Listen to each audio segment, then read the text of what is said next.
This is but one of the legends of which people speak. Long ago, there existed a kingdom where a golden power lay hidden. It was a prosperous land, blessed with green forests, tall mountains, and peace. But one day, a man of great evil found the golden power and took it for himself. With its strength at his command, he spread darkness across the kingdom. All seemed lost, until a young boy, clothed in green, appeared as if out of nowhere. Wielding the Master Sword, he sealed the Dark One away and gave the land light. This boy, who traveled through time to save the land, was known as the hero of time. The boy's tale was passed down through generations until it became legend. But then, a day came when a fell wind began to blow across the kingdom. The great evil had returned. The people believed that the hero of time would again come to save them. But the hero did not appear. Faced by an onslaught of evil, the people could do nothing but appeal to the gods. In their last hour, as doom drew nigh, they left their futures in the hands of fate. What became of that kingdom? None remain who know.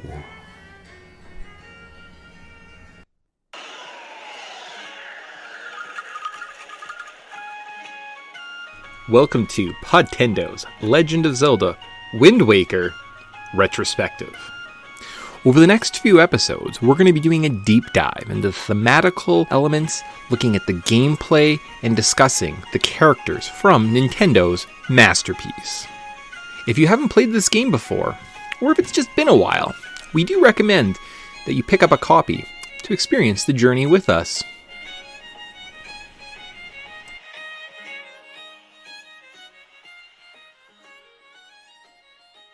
Hey guys, welcome to Podtendo's Legend of Zelda Wind Waker Retrospective. We're going to be doing a deep dive into the thematical elements, gameplay, game design, and reliving this polarizing take on the Legend of Zelda. We are going to spoil the adventure, so if you haven't experienced it for yourself, or it's just been a while, please go play it before continuing, or play along with us as we cover this game over the next few months. I think we have 4 shows scheduled. We're going to be kind of tearing apart this game over those next few months, and we want you along for the journey. In our first episode, we're going to look at the pop cultural landscape that when this game first made its appearance. We're going to share our first experience with this game before diving into the first kind of few areas or levels of this game, and then we're going to wrap up with with a cultural significance. I'm your co-host, Mick, and I'm joined every episode by my lovely and talented co-host, Tyson. Cool. Sweet. So there we go. Wind Waker. It's kind of a big game? I think so. I mean, this was the GameCube Zelda game. A lot of people wanted more of the Twilight Princess kind of style. But I think that this game is super influential, especially going back and replaying it. Wow, there's a lot of things in Breath of the Wild that they pulled from Wind Waker, eh? Mm-hmm. Oh yeah. And holy moly, if this game did it so tightly, so well, and this the gameplay was, and just like initial impressions after not playing it for a very long time, it's like, dang, this game is special. So. Oh, and it's just we'll get through it. We'll have at least 4 episodes to talk about it, so we don't have to kind of go all in on the top. But no, they do a lot of things very, very well in this game, and I'm happy to kind of tear those apart as we kind of go forward. Normally, we've done in the past, a couple years ago, we did Final Fantasy was first, and then we did Ocarina of Time, right? I think so. And then we started with Final Fantasy 7. And then we went into Final Fantasy 8, and we're like, ugh. And that kind of left a bad taste in our mouth, so we did nothing. And then we did X-Men movies. So we're kind of back to like our big overarching retrospectives, right? Hopefully we can do a couple of these over the next few years and just kind of hit some of the big games in the catalog, right? I think that'd be kind of one of those things I would like to get to. So this is just kind of carrying on with that tradition and going a little bit slower, right? Creating kind of a fun little series that you can return to. And we're not just talking about Wind Waker for an hour. You're going to get hours and hours of contents of us kind of pulling apart one of the most iconic and instead games. of getting like 5 hours of us talking about a game in depth so we can feel like we covered everything, we can just actually give you multiple things and do this in different parts. And I like how we kind of broke this up in this first little part, because I think we kind of need to talk about this game and its release. Very much so. So that is what our first cultural significance is actually going to be, is looking at the impact of the art direction of this game. Yeah. Okay. So when you want to talk about those things, because that's obviously what we first want to talk about, right? We kind of have to. We could save that conversation for the end, right? But first, let's dive into this game proper, shall we? So the game, The Legend of Zelda: The Wind Waker, it was developed by Nintendo, EAD, sold 4.6 million copies. The release date of this game was March 24th, 2003 in North America. How Long to Beat has this game at 29 hours, and on eBay you can get a copy of this game in box for about $100. So that copy that I had originally with my GameCube that I traded in, and I don't know what I got with it, and then found luckily again in eBay games a couple years ago and bought for under 100. It's increased in value, so good job, me. Nice. Yeah, and it's weird. This game has only been released on GameCube and the HD remake on the Wii U, which kind of, I know the Wii U's not that old, but it feels like dang, we need this game kind of re-released. We can kind of have access to other games, but this game is elusive. So. Yeah, and versus like other ones where Twilight Princess has 3 versions. Why is Skyward Sword so available and this game isn't? That's what I want to know. And you wouldn't think it's that hard. Like, it's just, you just literally take the file, drop it onto go print Switch carts, and it should just print out on your little carts, and you just sell it to people. But I don't know. I don't know how to make money. I'm not Nintendo. But what do I know? Before we get into this, so if you want to play this, you need a Wii U. You need a physical copy, which is still about $70. I've been trying.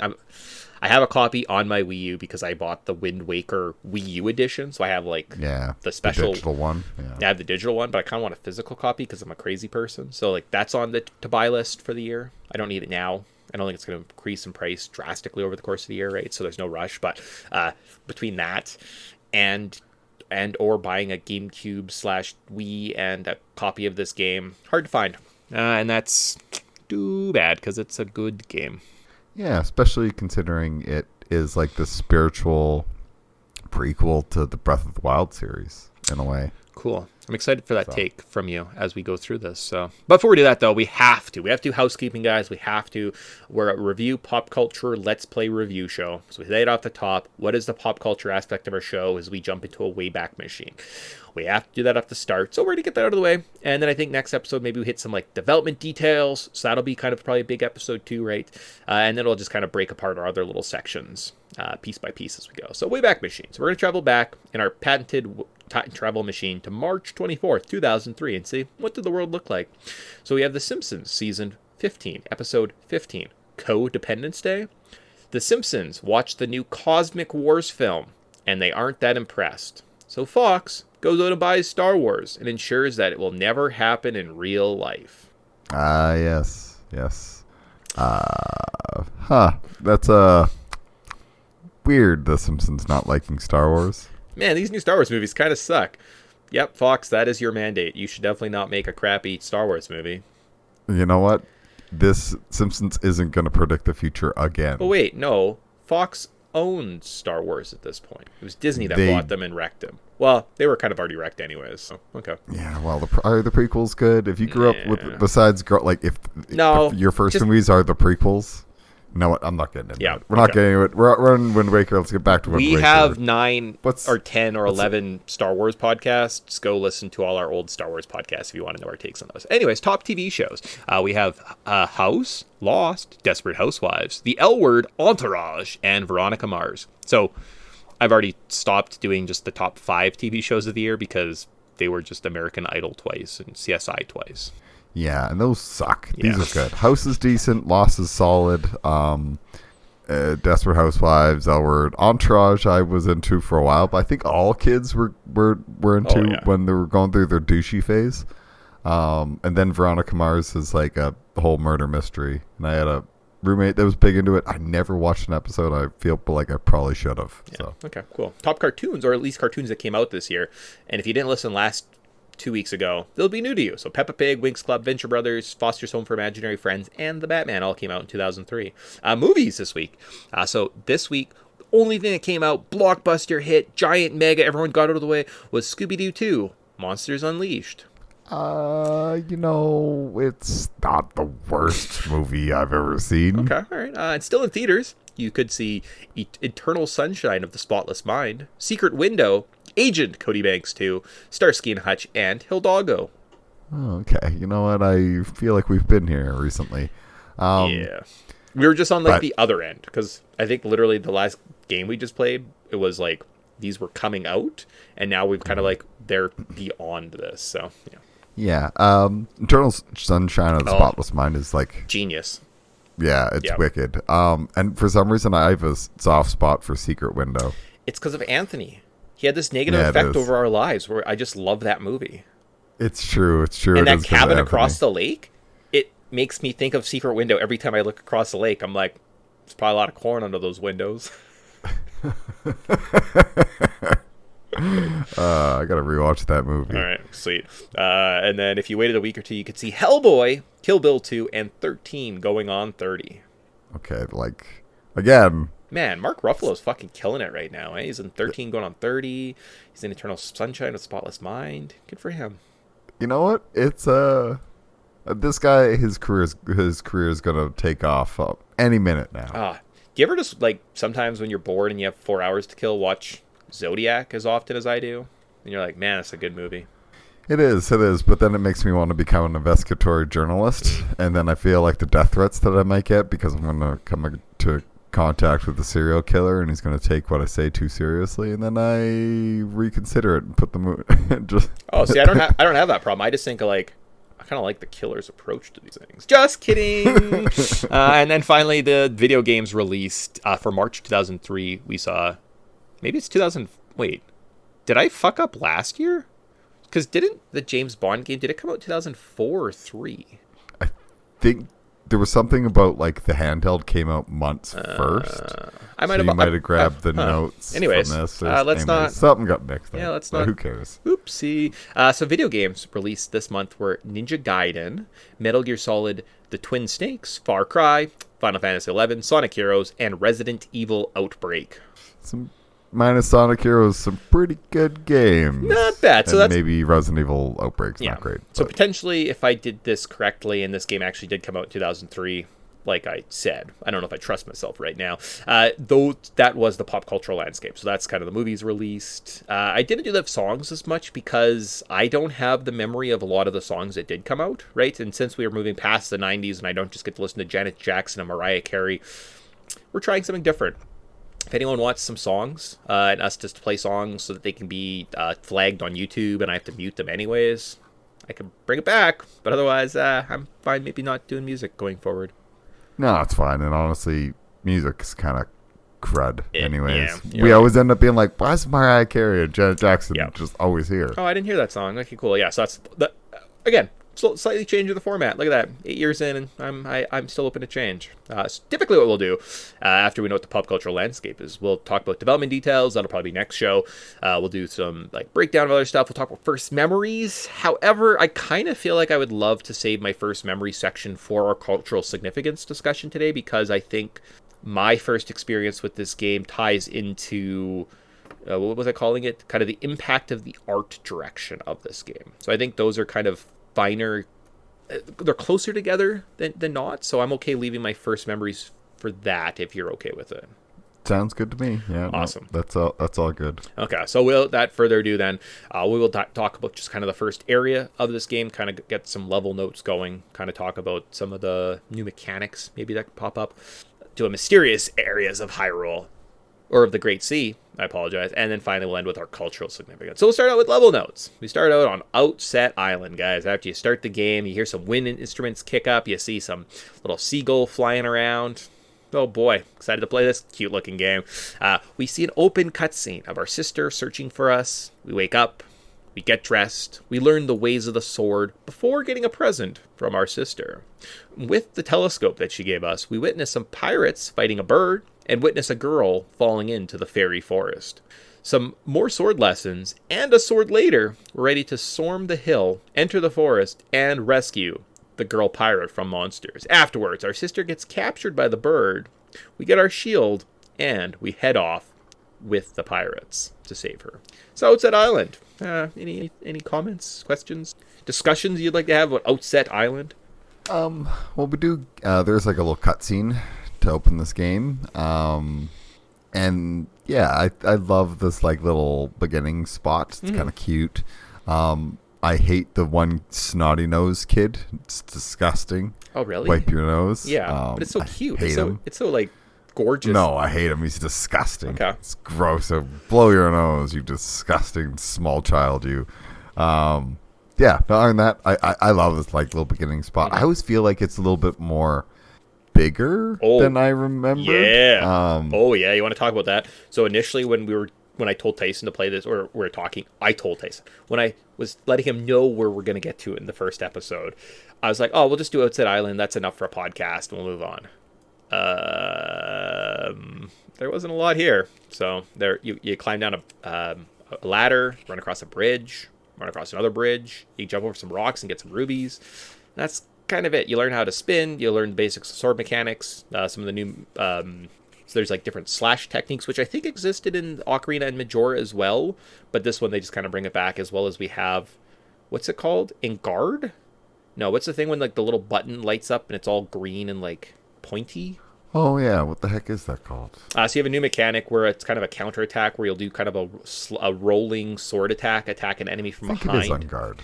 Yeah, it's an on guard or something like that. So that's kind of the new basic mechanic, as well as there are, if you explore the island well enough, you can actually go underneath some of the decks and porches on some of the houses, and it kind of just introduces you all the things. So what we're going to do, we're going to be doing a little bit of crawling around in some ducks, right? We're going to be doing you can grab stuff, some platforming, and just kind of get used to the new controls, right?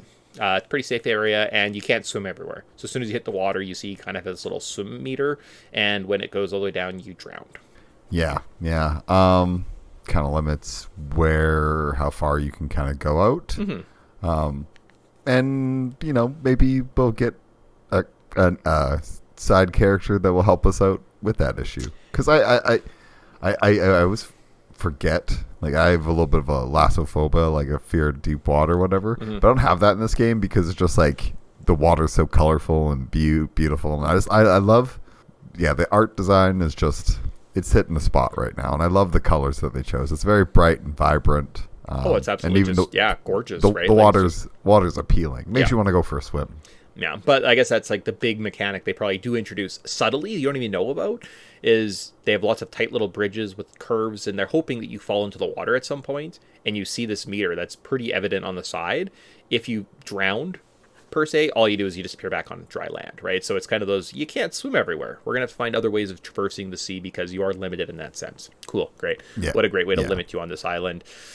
Getting the sword, going up the mountain, it is what it is. The combat early on isn't the most impressive, right?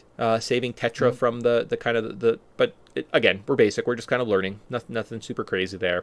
And that's it. Either the relationships between you and Ariel, your sister, or your grandma kind of stand out, and you're like, oh, that's cute. I'm curious to see where this goes. Or is it just kind of a generic, I guess I'll go say... I can't remember another Zelda game that we had an actual family that is alive and not just like immediately gets knocked off or killed or something. It's like, wait, we have a family? We have a grandma in this game? I forgot we have a grandma in this game. Like, yeah, well, like you're an orphan in Ocarina, and same with Majora. Your uncle dies right away, and you don't have a family in the first two. So, yeah, pretty much this is the first game we show up and we have some type of reference point. We have a home, right? We have a home that we grew up in. We have people that love us that we can kind of return to throughout our journey and interact with. So, some cool new stuff that they've introduced here at the beginning, right?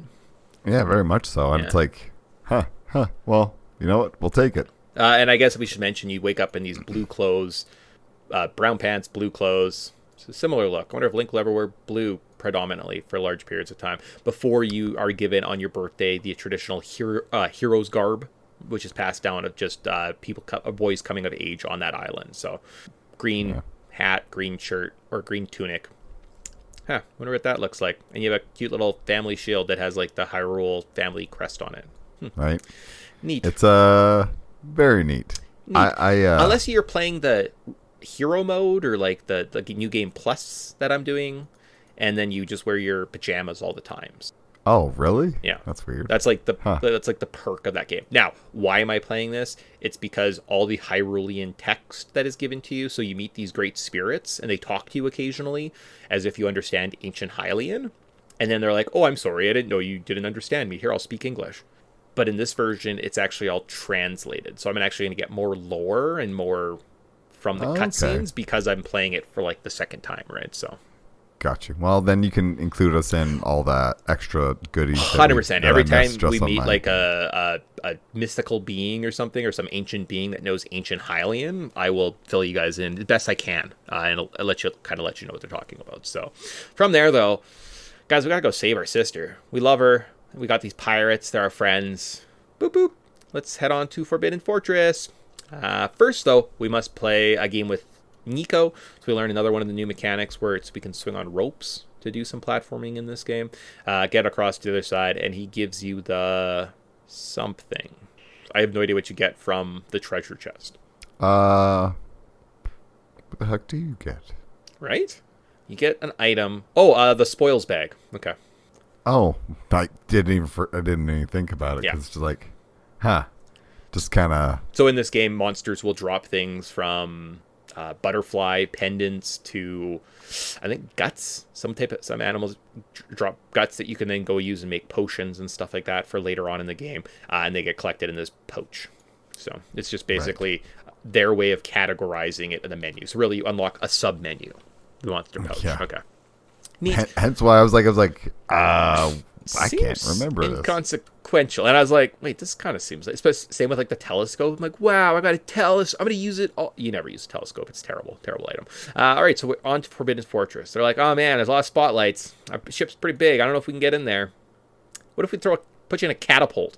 So without fail, it's a very cute kind of scene where you see Link's face and they're like, oh, I have an idea, to Link sitting in a bucket on a catapult and start panicking. Gotta love cartoon laws of physics. We catapult you into the barrel, into the fortress. You crash, you lose your sword, and you must Metal Gear your way through the fortress. I did die in one of the ladder rooms with the scary little singing goat guys. They always creep me out. They have this little like, terrifying, great enemy. Love Nintendo for making them. You have to sneak past some guards, stun some bosses to eliminate the security spotlights. And then at the top of the tower, we can regain our sword. We have to fight up a goblin, find our sister before being captured by the big bird and taken to Ganon. He doesn't think too much of us at the time and instructs the bird to throw us out to sea. So and just absolutely just cannons us. Mm-hmm. Oh, we're gone. Yeah, it's hilarious. I'm having a lot of fun with this kind of fun stuff. So awesome. So I want to just break that down. Forbidden Fortress. Introduction, rolling around, not having items. Do you have any issues kind of with any of the sneak? No, actually, the controls in this game are super tight. I love that. So we got to start with the catapult. Just like that, just sets the tone for how goofy this is going to be. Like if you're in a cartoon, you're in a Zelda cartoon. So you kind of have like a lot. You don't feel like there's a lot of danger for you or whatever. But yeah, I love this sneaking mechanic. This is actually some decent stealth. I forgot about like a lot of, because Link's so small, you really are going to be crawling in between stuff, which I guess it's just kind of like a cute little touch. It's a little bit in like Ocarina of Time and Majora's Mask. Okay, but in other games, you just like, I don't really like, it's not like you need to do a lot of crawling or sneaking between stuff. I love that aspect. They do, and they do depower you a little bit too, right? Like you don't notice that, but you feel like you're in control. You can hide under barrels. You can kind of sneak around the guards. The guards are these big, what are the moblins, right? Big bull looking guys, pig guys. Look just absolutely gorgeous. What version are you playing? Are you playing the HD remake? No, I am playing the GameCube. Okay, but it still looks good for a GameCube game, right? I imagine. So, yeah, it looks 100%. blown up. So you hide in barrels to sneak past these guards, avoid lights. You can fight the little goblin guys, not the big ones, but the little guys with your sword, and then you can usually find like a stick and beat them up. So you get some autonomy, but they're reusable items. And I was like, well, that makes sense. Like, why can't Link pick up enemies' weapons and stuff like that? Like, why don't we have a little bit more autonomy to play around with those kind of things? So, what a neat like mechanic. It's like that. It's almost like this mechanic might come back in a future title. Wow. But it's cool because I do like them limiting you and having to sneak around, and you really get used to your shield. I think is encouraging that habit to use your shield more. Because in most games or most Zelda games, I would much rather dodge or just run around. It's like, I have a shield, just use your shield, Tyson. Oh yeah, no, they definitely play around with some of the mechanics and just build them up greater, right? Getting the sword again just kind of is like a cheat code, right? And gets you past the sneaking. But anything else? Sneaking, fighting. I think that's kind of it. Siddling, you have to like siddle on edges. So it'll be like a light ledge. You just press A and you slowly walk past it. Very simple mechanic. Yes. This game was the game that taught me the word siddle. Yep, that's also where I learned siddle. I was like, oh, cool, that's what siddling's neat. Yeah, fighting our sister, you're like, wow, we've already rescued her. Nope, psych. Helmarok King shows up, or Helmasaur King or something like that is what the bird's name. Shows up, we see Ganon, I'm like, oh shit, we're fighting Ganon right away? That's pretty crazy. And then, yeah, we cartoonily get thrown out to sea. We wake up on Windfall Island. So we wake up on a boat. A voice is talking to us. It turns out to be the very darn boat. And we meet our new companion for this game, the King of Red Lions. Although I don't know if we're formally introduced just yet. And are requested to explore the island to find a sail for him. And that's when we paused. So we did our first little exploring level. We did some stealth. We met Ganon. And now we met our companion before we kind of carry on with the first adventure. But I thought that gave us the majority of the controls of this game. I guess next week we can get into, or in a month from now, we'll get into kind of more of the sailing mechanics, right? That's kind of like the next big part of this game, the overworld exploration. But for right now, we just kind of looked at like the day-to-day and how dungeons are going to operate. Yeah, and like I said, and I think the cultural significance part discussion is going to be a bigger part of this game, which is fine that we just kind of decided to just do a quick little bite introduction of this game, kind of bit of the mechanics. But we got our sword. I mean, I was just copying the Ocarina of Time format. Our first episode, we just played the Great Dooku Tree, so I kind of figured we should do the same on this one. Oh, there you go. Yeah. It fit well. Yeah, I think so. And actually, structurally wise, like the next two shows are a bit more inflated, and then we have then it's kind of just over. So it'll work. Yeah. Absolutely. We've also played like 60-hour games in like an episode, so I'm sure we can handle 5-10 hours at a time. Yeah. Cool. Awesome. All right. So that kind of ends that's where we're going to stop for today.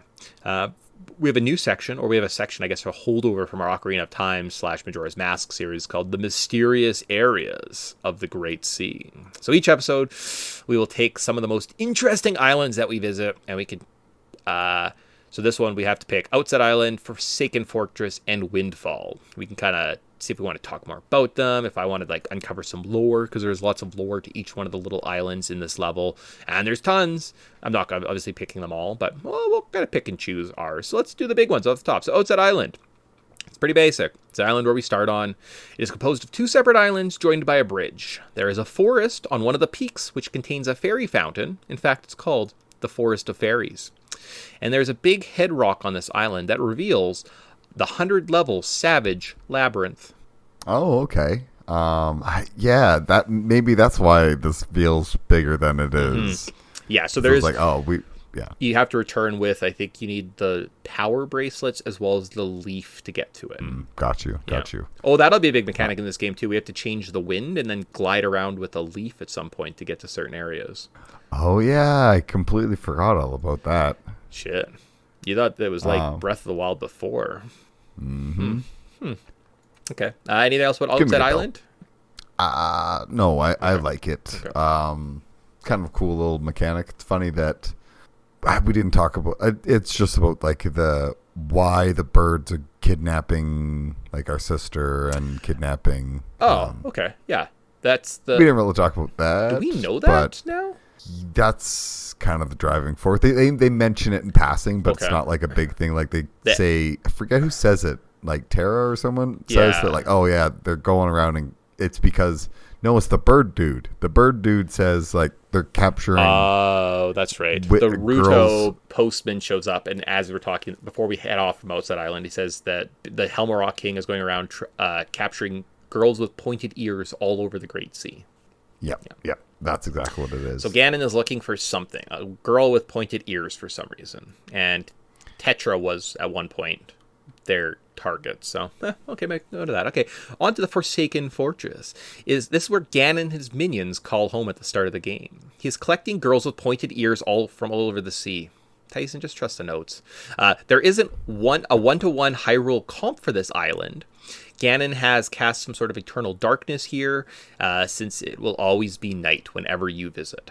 You know, I sometimes do that where I just get ahead of the notes. But yeah, Forsaken Fortress. Ganon's home. We've already seen it. It's cool. It's eerie. Those little like nightmare bat or those little nightmare dudes are terrifying. Yeah, the little goat guys. They you can't even outrun them. You can climb up the ladder, and eventually those like glitch their way up. It's terrifying. Oh yeah, I don't understand how they move. They died. I died at one point. I got stuck in that room with the stupid ladder, and like I couldn't make the jump, and then I kept over swinging on the lamp and falling back to the ground, and they took me out, and I was like, oh, cool. I died once. Great. Oh shoot. Yeah, and then finally the last island, even though we'll explore more a little bit more in the next episode, is Windfall Island. So it's this game's village/trading hub, similar to Kakariko Village, in both function and aesthetics. There's a big windmill. Yes. Cool. And it's cool that it's like, I mean, every Kakariko Village needs a bloody windmill of some kind. Yes. That's just that's a necessary evil. My gosh! You know what I just realized? We didn't talk about the story of this game. Yeah, there's not really much of a story so far. But think of the lore at the beginning. What happens when you start the game? Well, I know, it gives you a big little cutscene. Okay, no, you know what? We did talk about this. Okay, so we definitely forgot. I will include it in post, so we'll just pretend like it exists. Yay. Cool, great. Good times. Absolutely. Good times. All right, so now that we've covered that already, that's good. We'll talk maybe more about the story next episode. We'll save that discussion for next time. Yeah. Okay. Yeah, well, I think I think there's a relevation or something I'm good. later. I'll throw it in, and then next week we'll talk about it in cultural significance. So that's perfect. So cool. So then that leaves us with cultural significance for this episode. And then we're done. That's pretty good. Absolutely. You know what? I've been looking forward to this, so let's get into it so we can start gushing. Awesome. Cool. So in this section, we're going to look at a few elements from this game with a finer magnifying glass. Today, we're going to talk about the impact of the art direction of this game, followed by a lore dive. So that's when maybe we'll break down a little bit more of like the opening mural, and just kind of what that does for the series going forward and like how it tied in loose ends, right? Then we'll look at fantasy elements in stories, right? Because I think this game still has a lot of them, and we'll kind of tie some of those back together.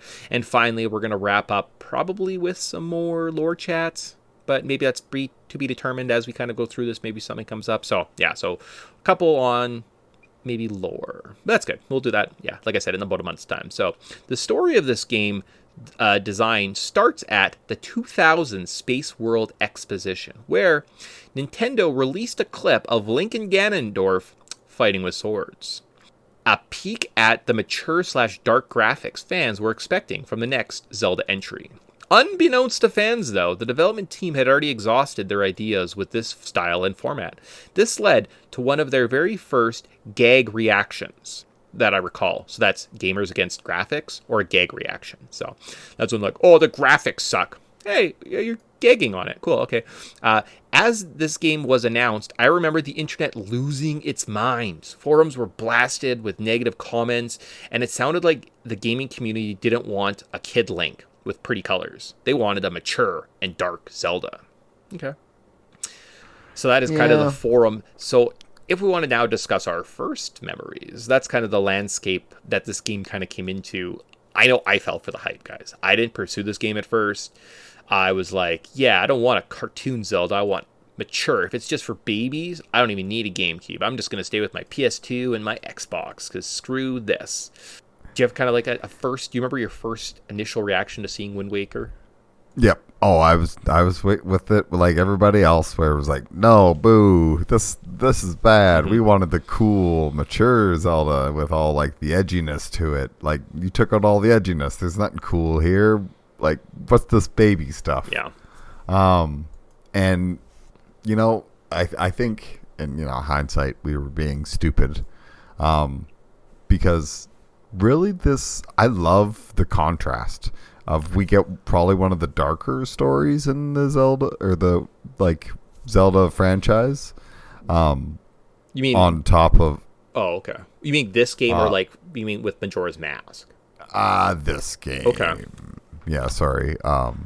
Majora's Mask was. But we were coming off. Okay, so I was because we were coming off of a dark title.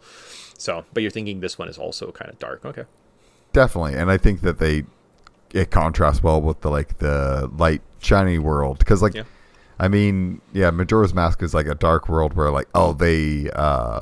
but overall, the world's gonna tone, the aesthetics, the world's gonna end. The story of that game was kind of dark, depressing. In this one, we're like, that's what we're getting. It's mature. It's going to be a future Dark Souls. It's going to be this dark, gritty story that's really cool, and then just this very cute, explosive, expressive, adorable little Link appears on your screen, and you're like, well, no, that's not what I want. I need dark, grit. Exactly. Yeah. And then, I don't... Do we get into the spoilers of all that kind of stuff? No, I think we can stay spoiler free. Why? Okay, fair enough. I was just going to say, we're talking graphics. We're not talking story. Yes. Well, just graphics-wise, 100%. It's very cutesy. But I think it's cutesy with a purpose. Very much so, right? It was one of those things where they knew that they couldn't really push, just based on the format.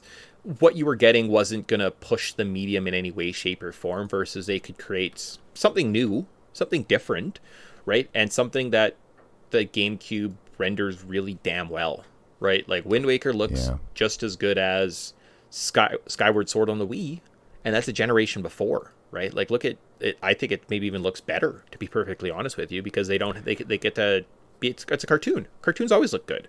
Right? You don't have to kind of worry about the realism, because you look at Skyward Sword and all of a sudden you're like, oh, the faces look kind of gross, right? Like, you can just lose it so quickly, versus this game, because it is cute, it's its own unique style, it becomes timeless. 100%. And it was the right call, because this just looks better. It looks nice. It's you don't mind staring at it.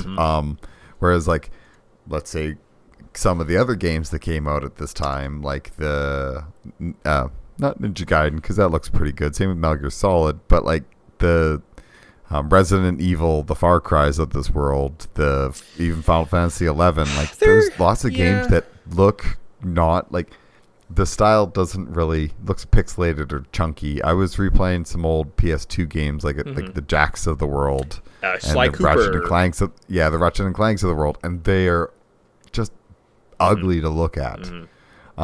Whereas this game is just beautiful to look at, where it's clean. And I think that the reason going the whole cell shaded cartoony way frees up the hardware, so it's so crisp. And I was mentioning earlier about how Link just handles fluidly. It's incredible. It's that's what this game is about. It's you make a game with solid gameplay, and the graphics they're complementary. They're not the driving reason for it, but this point in time, back in the day, we were graphics is the main all be all. Everything we need better and bigger graphics. Now we're spoiled. We don't care so much about graphics. We care about gameplay. So I think we can appreciate. No, we definitely care about graphics. The number one thing I hear about games when they're being announced is, the graphics don't look. Oh, did you see the frame rate? Oh, did you? And I'm like, guys, you're just gagging. I don't care. There's a lot more than just graphics in games. And do they make or break an experience? But if something's a little glitchy here and there, I'm like, I don't know. I played the last Pokemon game. It's open world. You run around, you catch Pokemon. It's great. Is it glitchy once in a while? Heck yeah. But I don't know. It doesn't wreck the experience, right? There's more to a game than just what does it look like, right? And that's really kind of where this game came from, right? So, like I'd mentioned, I was against it. I didn't have a GameCube. but it was probably this summer that I think I ended up going and buying one specifically. And like, I could tell you exactly where I was. So I was sitting down one day watching reviews on the run. Wind Waker comes up and I'm like, oh, that baby game. And I specifically remember Tommy Talrico, who I always thought was a little bit more negative of the pairing between him and Victor Lucas. And he started gushing about just how great this game looks. Right? The colors pop. Link is the most expressive he ever is. The little kid with snot hanging out of his nose. Man, that guy loved him. He's one of the most beautiful game characters I've ever seen. He's got this big snot that flies everywhere, and it's gross and it's disgusting, but it's so cute and gorgeous. You just want to keep watching and looking and like admiring. And I was like, oh shit. And he's like, they've done something here, guys. Like, they didn't just create this big bland open world. It's vibrant, it pops, it's gorgeous, it's one of the best looking games out there. Like, you guys are doing yourself a disservice if you aren't playing this. So I proceeded to go out and make a resume. I applied for a job. I got an interview, had a follow-up interview, got the job, had my first day at work, got my first paycheck. Then I visited the bank, I cashed the check, I traveled to Zellers, and I purchased myself a GameCube, Mario Golf, and the Wind Waker, and I never looked back. I thought this game was absolutely stunning, and it always seemed to just, like, I was always lost in the beauty of the game. Walking around every area you want to explore because it is just gorgeous. You're climbing through a little vent, you turn, and there's a little cute mouse looking at you, and he drops into the ocean, and you're like, man, that was fun. Great. It's funny things about, the funny thing about fans' backlash was how damn good this game still looks, right? It has become iconic, and it is beloved by gamers. So it's just funny that we could kind of go back and look and say, like, one of the first gag reactions we had to a game was completely unheralded, right? And I still think most of the reactions are unheralded nowadays for most of the graphics, right? I'm like, guys, that shouldn't be, if that's the only reason you're playing a game, why don't you just like get an art book and look at beautiful artwork then, if that's what you care about so much? Yeah, go touch some grass. Yeah. I really think that, yeah, I remember watching old Victor Lucas and Tommy Tallarico, and it was I really enjoyed their little back and forth, and yeah, I remember that was, I never knew that story, but like that was the motivating factor. But yeah, I remember always like I had this, it was like terrible, and then reading the reviews or whatever, it's like, wow, apparently maybe I might be wrong. I thought the time I got exposed to this was when I think you had a friend over and he brought his GameCube and a bunch of games, and this was one of the games. See, I think my first experience, like I think I first played this game was I bought it. It was like I bought with my money. I pulled it out and I thought it was my version. Oh no, you might be right, because I think he had Luigi's Super Mario Mansion, Sunshine, yeah, and Luigi's Mansion, and Smash, Smash. I think The Simpsons Hit and Run, something like that. Because I remember I faked sick and I stayed at home because I wanted to play Simpsons Hit and Run some more. Nice. Or Simpsons Taxi, or where the heck it was. Because I was like, there's a Simpsons game? Yeah, Hit and Run. Sweet. So I remember that vividly, but yeah, no, I think you might be right, because I never actually owned this game. Even when I had a game when I bought my GameCube, this was one of those games where I couldn't find it. Yeah. I had the Twilight Princess, but didn't have this one. So cool. Right. Interesting. Cool. So where we at? Funny thing is, so let's look. There we go. So we're gonna tie this all back together, guys. So now that we've kind of that's our discussion. Are we comfortable leaving the art direction there for this game? We'll get into it a little bit more next week when we talk about development details, because obviously that's gonna populate. I just wanted to spread out some of the content over the shows, right? So we're not just like being like, all right, guys, because we're just talking about for the Wind Palace. Yeah, and I think that it's important because like the intro of this game to the world and to like most people was that gag reflex where we were all just like, what? Oh no, it's ruined. Nintendo ruined it. They can't give us anything nice. Power of the Ocarina of Time, right? It was revolutionary. It was one of the biggest games. I had an uncle that didn't play video games who would talk to me about Ocarina of Time, and he's like, oh, I have a friend I go over and sometimes just watch him play because it's like incredible, right? It's an awesome experience, and it was revolutionary. People loved that game, right? It was like, oh, this is the best thing ever. You come up with Majora's Mask, it hits a little bit less, right? Like at the time, people were like, it's not Ocarina. I don't like this whole time mechanic. I don't like the pressure it's putting on me. I don't like the anxieties. We're not going to play it. To this should have been a huge experience. But just because it was a cute Link and not a dark, gritty Link the world almost like turned on this game before it didn't even give it a chance, right? Coming off of this big, massive experience. So a big gamble from Nintendo too at the time. And I imagine the event details, we'll go into it a little bit more, but just kind of something to think about on this one, right? Definitely. Cool. Definitely. All right. And yeah, no, I think we did a pretty good job covering it, introducing the controversy surrounding this game. Cool. All right. And then, so now let's look at the art style of the Legend of Zelda games and see just how iconic Wind Waker's art style truly is. So, I would say Zelda 2 doesn't quite look like Zelda 1. Okay. All right. Yeah. So, but Link to the Past doesn't really look like Link 2. So, okay. But Link Between Worlds is kind of adjacent, so one game. So Link to the Past influenced the art direction of another game. Okay, so 1 point. All right. Link's Awakening on the Game Boy did have the 2 Oracle games. So there's 2 games that kind of copied that art style. Okay.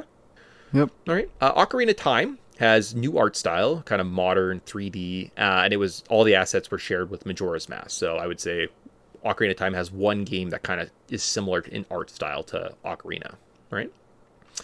Okay. Wind Waker's art style also appears in Phantom Hourglass, The Spirit Tracks, The Minish Cap, Four Swords Adventures, and Triforce Heroes. So that's 5 games that copied this terrible art style from the Wind Waker. Huh. Okay. All right. Interesting. Twilight Princess kind of looks like Skyward Sword. Sort of. Maybe. If you squint. Kind of. Yeah. Sort of. So that's 1. Okay. And then they changed the art style again. So then Breath of the Wild has Tears of the Kingdom. That's 1. Yeah. So I could recap all those if you wanted. I don't know if you're paying attention to the numbers I said, but I think I heard like 1 and 2. And then for some reason I said the number 5 after Wind Waker. Yeah, I mean, I guess you could kind of argue that like A Link to the Past and A Link Between World and Link's Awakening and Oracle of Ages and Season, and even like maybe Zelda 1 has that top-down style. Yeah. But okay. Kind of maybe. But then it really just kind of like lumps into like, does it look like Zelda 1, like a top-down style, or But then I'm just talking perspectives. I'm not really talking like you're not talking the art. actual. You're not talking artwork, yeah, right? Art style. Yeah, exactly. That's the Because then at that point, it's well, more those perspective. But then technically, isn't every 3D game just Ocarina of Time? Right? Yeah. Like then it muddies that water. So I like the way you kind of broke it up, especially because like. But it's literally the exact same Link on all of those. The Toon Link appears in all of these other games, right? So. To a point where he even got. Toon Link even got no, that's Kid Link. Yeah. And Toon Link, right? Mm-hmm. He's in Smash too? Yes. Yeah. Okay. Yeah. So he's kind of his own entity. So I would just like to point out that everyone was freaking out about the art style, and they're like, "Oh, we're smart. We're just having graphics suck." How come more games copy this art style than any other game in the series? It's so strange. Huh. Yeah. It's almost like after you spend. I remember the thing was like after you spend like 2 hours or an hour with this game, you just stop caring about the art style and you're just invested and you love it. Even if you're a hater of it, I remember it was one of those things where like as a kid we would say like just spend 2 hours with it, spend an hour with it, and anyone that did was like, okay, I get it. Yeah, pretty much. So that's it. So that's all we have for our first episode. Like I said, next episode we'll kind of look a little bit more at the lore. So we'll kind of dive into what does that story actually mean, right? What was kind of going on with that, as opposed to just kind of leaving it as a loose thread. We'll look at the development details, and then we're gonna explore a couple more of the dungeons, right? We're gonna get more into the meat and potatoes. So that like narrative, that story that Tyson was chipping, that we really wanted to talk about in this episode, we're gonna hold off and talk about it as it comes up in the actual game story. Yes, and we'll have a lot more to kind of dive into, as opposed to just being like, what's all these we have questions. Yeah. We have so many questions. Yeah. So, sweet. So I think that kind of wraps up this episode. We'll be back in a month's time to talk about the next show. Oh, and in 2 weeks' time, we have Metal Gear Solid 2. So, it's pretty exciting big game coming out. Oh, and he's got the correct voice and everything. Yeah, it's beautiful. Beautiful. So, cool. So with that, I think we say goodbye, and we'll see you guys in 2 weeks. Yes, take care and stay safe.